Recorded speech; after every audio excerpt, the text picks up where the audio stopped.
Hello my dear students, today we are going to study about photorespiration or C2 cycle or photosynthetic carbon oxidation PCO cycle.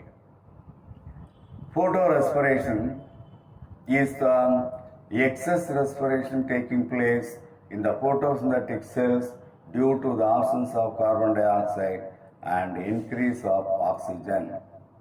During C2 cycle, RUBP is converted into PGA and two molecules of two carbon compound phosphoglycolate by Rubisco enzyme.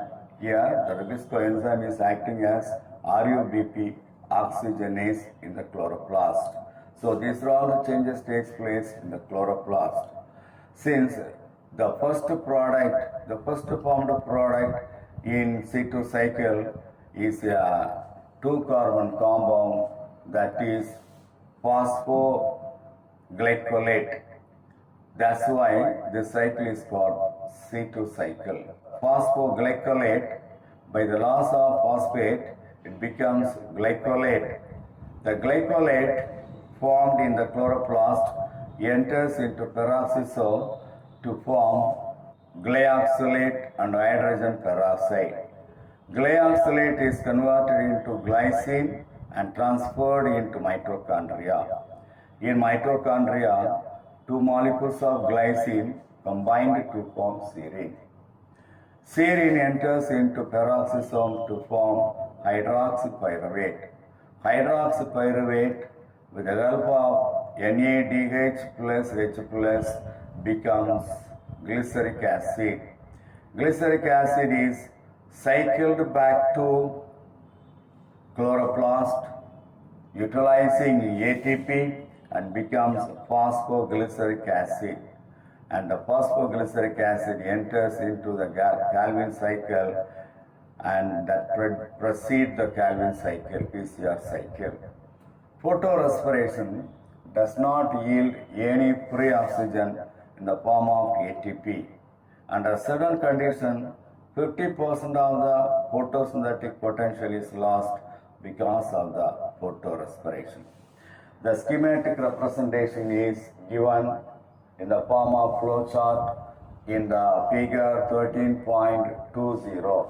So, for C2 cycle, three organelles are essential. One is chloroplast, second one peroxisome, and third one mitochondria.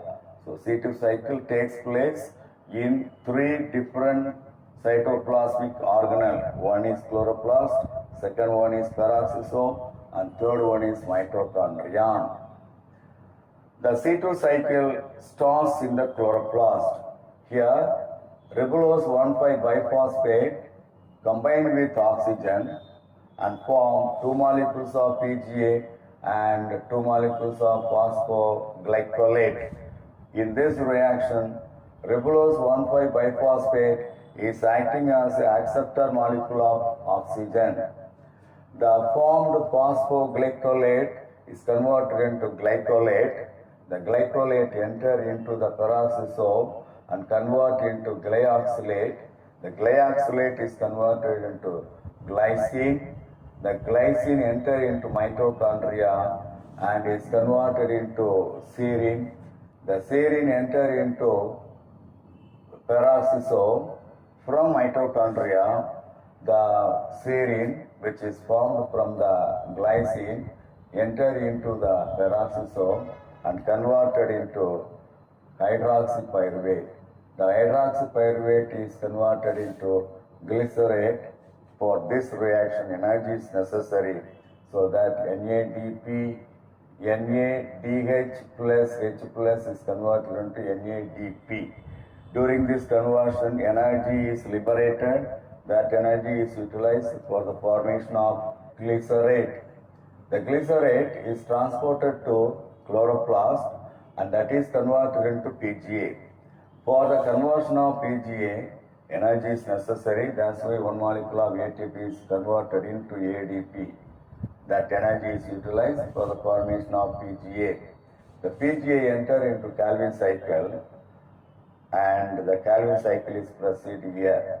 During the Calvin cycle, ribulose 1,5 biphosphate is regenerated.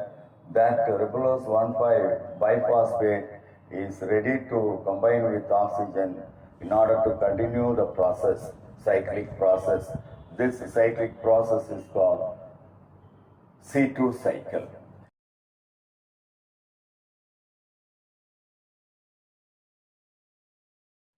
See, there are some significance of photorespiration.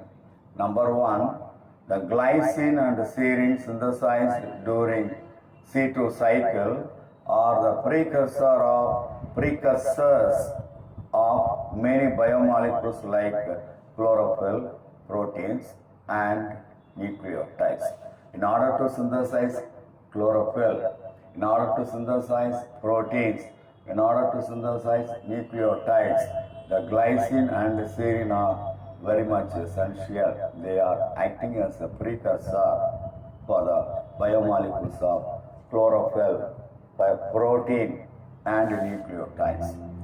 Second point, it consumes excess NADH plus H plus generated. Third point, glycolate protects cells from photooxidation damage. So these are all considered as the significance of photorespiration. So that's all today's topic. Thank you.